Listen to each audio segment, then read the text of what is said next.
Hello everyone, Steve here. Thanks for tuning in. Back with another video, this time on the topic of pitcher fatigue in baseball sims. Hopefully this video will be shorter than some of my other ones. I hadn't really planned on doing this video, but the idea popped in my mind. And so I decided to put something together. One reason why it will be shorter is there are already other videos out there that do a good job talking about this topic. I will mention those in a minute. So without further ado, let's get started with this video. So I will put these in the description, but I have some links shown here for some really good videos on this topic. The first two are Kurt Bergland's videos. Now they may be behind the membership wall, if you will. Similar to other good content that he does, it's well worth being a member so you can get access to that content. And then there's another regular YouTuber whose channel is called Baseball Replay Journal. He also did something about pitcher fatigue as well. And then I put another link here to a video I did on pitch counts, which is somewhat related. My information is below, including my email address. If you find this document that I'm using as a reference for this video to be useful, I'm glad to email it to you, because there are a bunch of numbers on them on a couple of the pages. As always, comments are encouraged and welcome. Like and subscribe if you want. But, as always, the idea here is to promote discussion. Just as an aside, I always try to put something in the background of my videos just for visual effect. And these happen to be cards issued by Topps in 1964. They called them giant cards, which they are bigger than the normal ones. And I'm pretty close to having a full set of these, but they're pretty cool because they have a little story on the back as well. Anyway, without further ado, pitcher fatigue. So in my mind, the main purpose of a pitcher fatigue factor or component of a baseball sim is to kind of limit the overuse of the pitchers, particularly in a league context. Now, there may be other rules that you would use as well in terms of limiting the use of the pitchers, including days of rest and things like that. But I also think there's an element of realism that goes into a sim when you have pitcher fatigue rules. Now, when I do play, I do tend to manage my games in such a way that, I'm going to pull the pitcher like any normal manager would, just to be true to the replay or to the game. And then I play a lot of vintage seasons, and so a lot of times the pitcher is a pinch hit for anyway. So there you have it. And a little bit of kudos to Kurt here, but really, there's two main elements here as to fatigue, which is what constitutes fatigue, and then what are the consequences of them. And I'll talk a little bit about each of these in this video. In terms of other considerations, I already talked about league play. Some games have a freshness concept, and the one I'm thinking of is History Maker Baseball, where the pitcher for the first few innings is considered fresh and will do better, all other things equal, than in the later innings. Some games have a pre-game stuff determination, and that will determine in one way or another whether the pitcher is better or worse or the same as his basic or main card indicates. I'm not a fan of that, but we'll talk about that in another video. And then similarly, maybe the fatigue situation is postponed if the pitcher's pitching a shutout or a no-hitter or something. Those are tangential to what I really want to talk about today. So in terms of a trigger or a criteria for when fatigue occurs, it could be duration-based. In other words, a certain number of innings have been pitched or a certain number of batters have been faced. Or it could be performance-based. So, a pitcher has given up a certain number of hits or walks or runs. Or it could be a combination of these two things. And so we'll talk about a few examples in today's video. So Stratomatic. I'm somewhat familiar with Stratomatic and their so-called endurance factor. It's really an innings-based endurance factor. And I've got, as an example here, Nolan Ryan's 1969 card. And this is the advanced side. But I don't think it's super advanced, doesn't matter. But you can see here in the red box, he has a starter rating of 6 and a relief rating of 4. So what that means generally is he will not be eligible for fatigue until the 6th inning as a starter or the 4th inning as a reliever. And there's some other nuances with relief because it's really an out-based determination. But in simple terms, 6 innings for a starter, 4 innings as a reliever.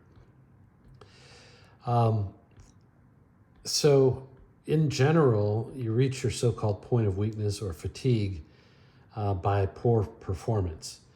Now, in what I've replicated here in very small print is the Stratomatic rules for fatigue or point of weakness. And in general, these don't kick in until you reach this endurance factor inning that I mentioned earlier. However, if a pitcher is really blowing up, even if he's not at his endurance factor inning, he could still be considered fatigued. And again, without reading the fine print here, sometimes it's a number of hits and walks, let's say, in a given inning, or it's a number of hits and walks in 2 consecutive innings. And then there's some other ones that are based on runs. The other factor that comes in here is that in Strat, as I understand it, you're fatigued after you've pitched 11 innings in a game. And so that would pretty much accommodate even the great pitchers of the 60s that pitched for a long time. And I have a separate pitch count video that talks about an amazing game like that. So that's generally the Stratomatic layout. Now, I have come up with some formulas to be able to calculate the endurance factor inning. And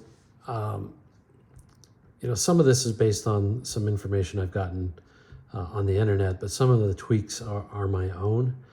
And I think you can get really close to the Strat ratings if you use these formulas. And part of the reason for this whole video is, somebody was asking in a couple of different forums about, doing their own cards, and another place they were asking about, how to implement the fatigue in their own games, or in games like the vintage long ball game that really didn't have a fatigue aspect to it. In any case, Strat. So what I do, and you can go to any pitcher's splits page, and for a given year, you can get their stats as both a starter and a reliever. And this, again, is Nolan Ryan, 1969. The stats are at the top of the page. So as a starter, I take his innings pitched, divide by the number of games started. That works out to 5.666, which I round up to 6. And I've just chosen to round it up, not just round it, but round it up to the nearest whole inning.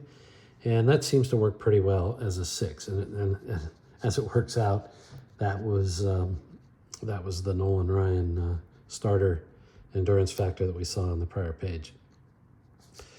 For relievers, I do something similar. So Ryan pitched 32 2/3 innings as in relief, 15 appearances. So innings pitched per game relief is a little over 2.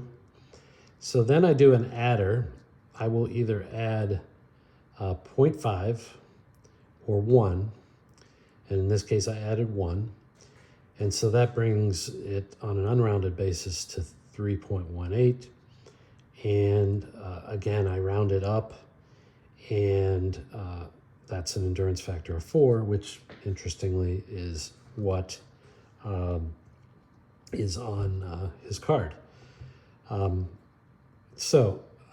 didn't know that was how this would work out when I picked Ryan. I just happened to find a picture of Ryan's card, and I worked from there. The reason why this adder is either 0.5 or 1, and this is an idea I came up with, is, if a person was both a starter and a reliever, my theory was that they should have more endurance than somebody who was only a reliever. And so if the person was both a starter and a reliever, the adder is 1 instead of 0.5. So that's my formula. Feel free to use it. Okay. Something I'm migrating to with my own sim and in general is a batter's faced approach to endurance, or to the endurance factor anyway. And so instead of reaching a certain inning, you're eligible to become fatigued. Instead, if you've pitched to a certain number of batters, you're at the point where you're eligible to be fatigued. And so here again, you have Nolan Ryan. And so what I do is I take the batters faced, divided by the games started or relieved, as the case may be. And for the starters, I take the resulting number and I cut off the decimal, and I just use the integer, in this case 23 from 28. And so if once he's pitched to 23 batters, he's eligible for fatigue. Now, the other thing I do and put on my own cards is just convert that batter's face number to a pitch count. I'm not going to get deep into the whole argument about pitch counts, but it is kind of interesting. And based on some other research I've done over the years, a simple way to get pitch counts is just multiply batter's face times 3.89. Another way to get pitch count, which I don't think you would use during a game, is you take plate appearances times 3.4, which is a slightly tweaked factor that I put in there, plus strikeouts times 1.5 plus walks times 2.2. And that'll give you a pretty good idea what the pitch count is or was, if you will. I have a whole separate video on that, as I mentioned earlier. For relievers, I do something very similar. As I said, batter's face divided by games in relief. But in this case, I round it up. And so in that case, Nolan Ryan could pitch to 10 batters before being eligible for fatigue. And that's just slightly below, I think, the equivalent of, well, no, it actually is probably a little less than the Strat approach when I think about it. But anyways, again, feel free to use those formulas as well.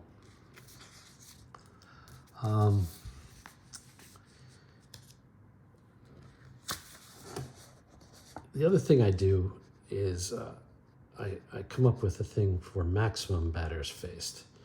And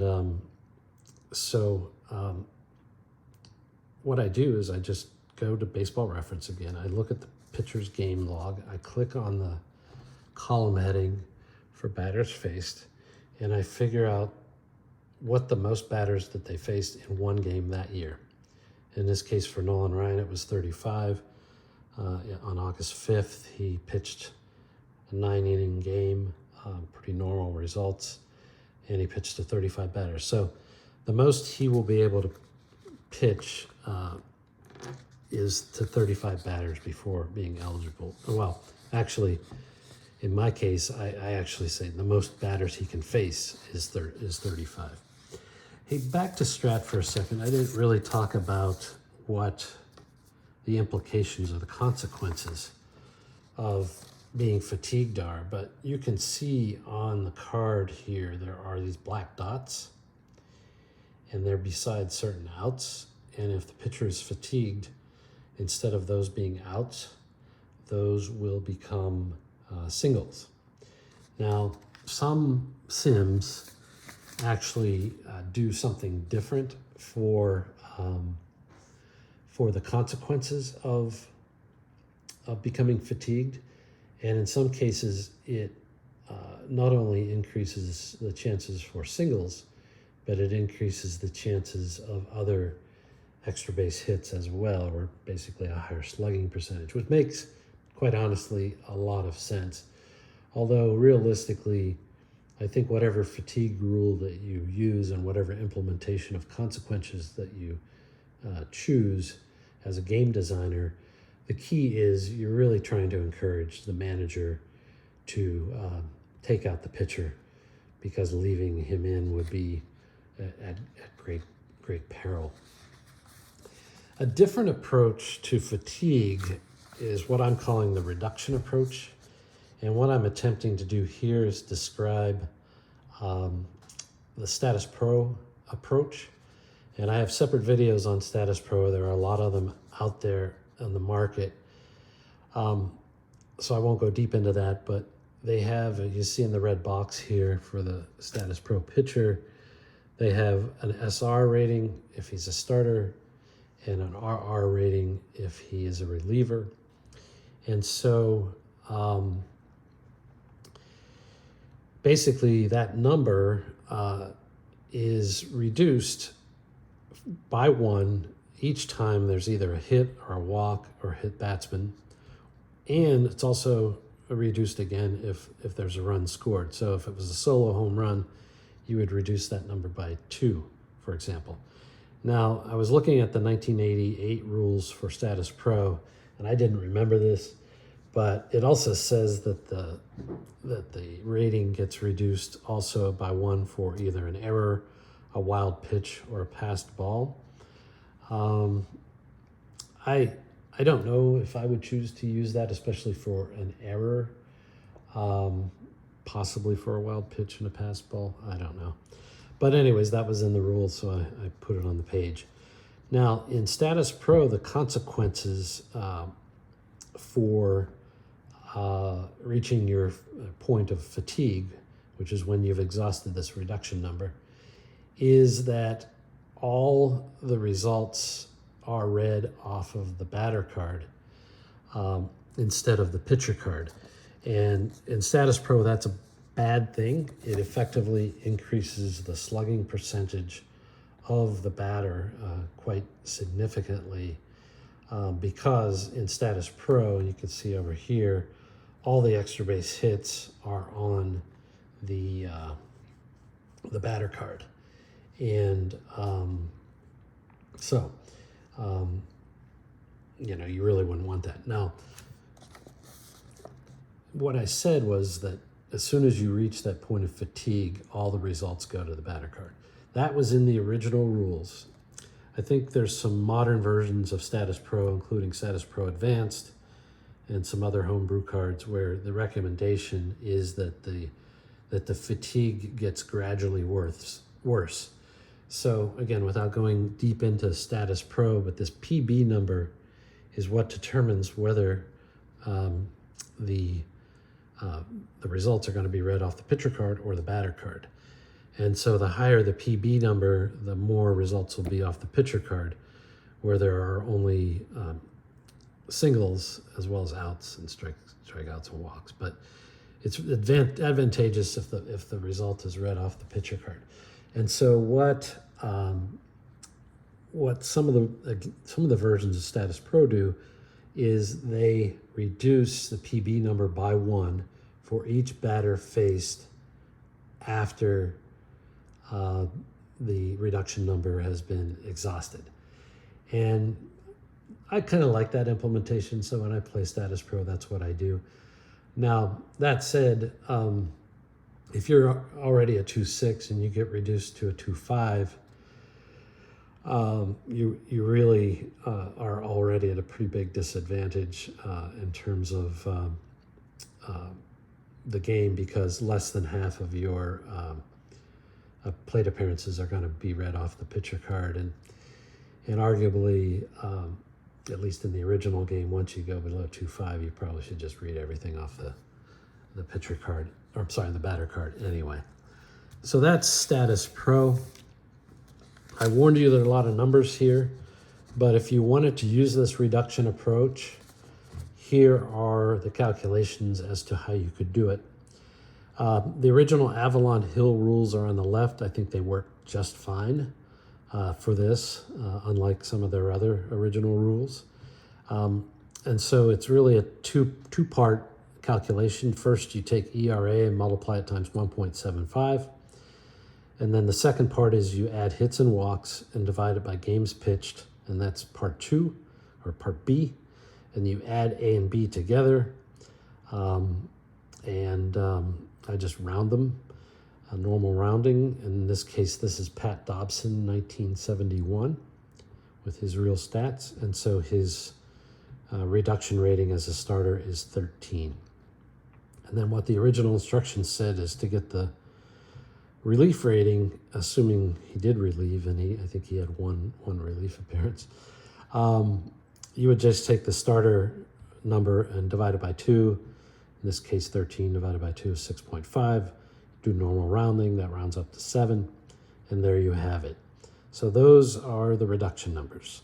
If the person was only a reliever, I would just do this math up above, but using his relief-only statistics. Now, there is a site out there called puntersports.com.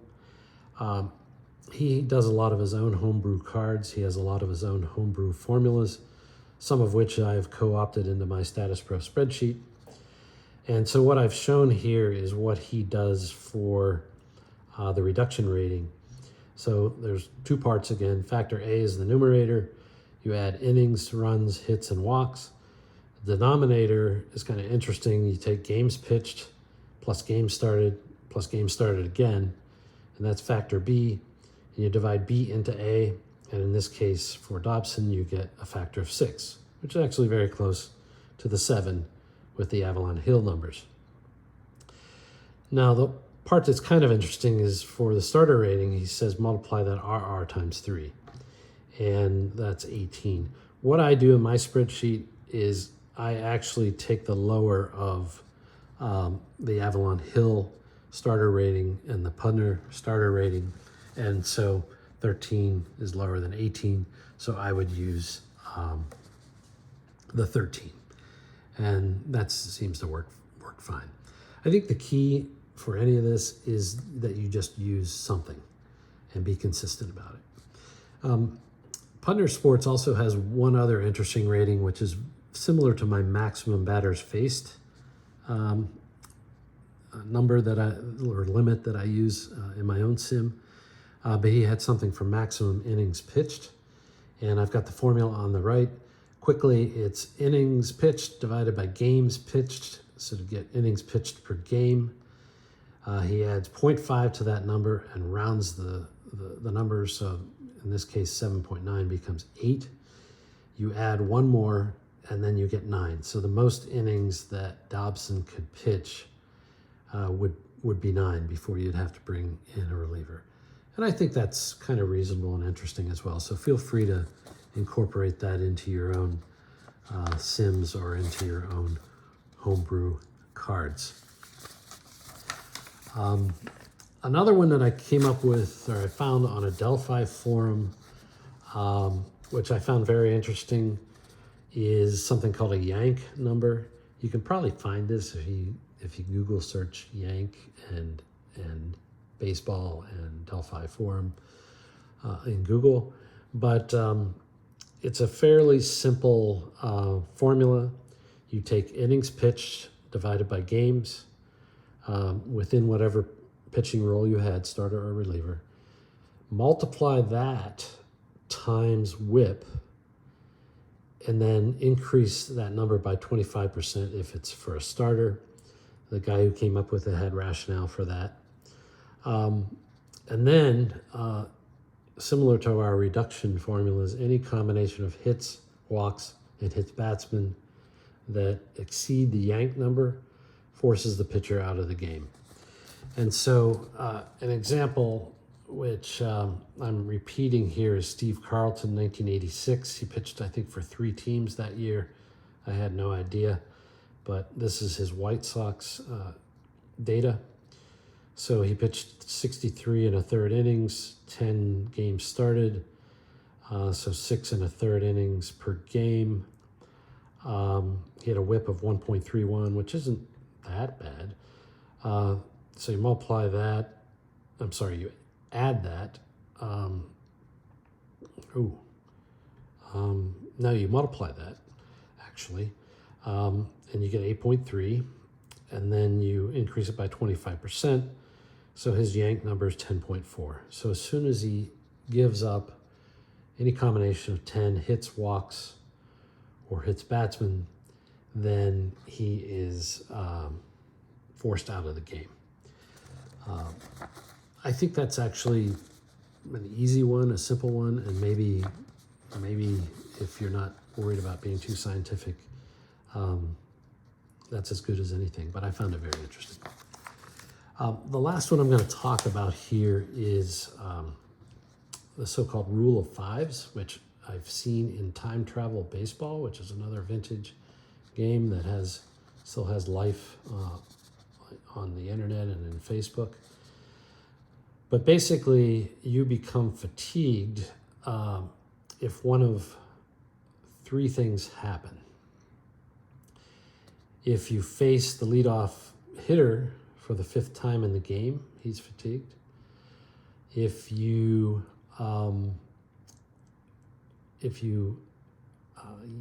yield your 5th run allowed in the game, then you're fatigued. Or if you allowed your 5th base runner in 1 inning by either error, hit batsman, walk, or base hit, then you are fatigued. And I think this is actually a very simple one too.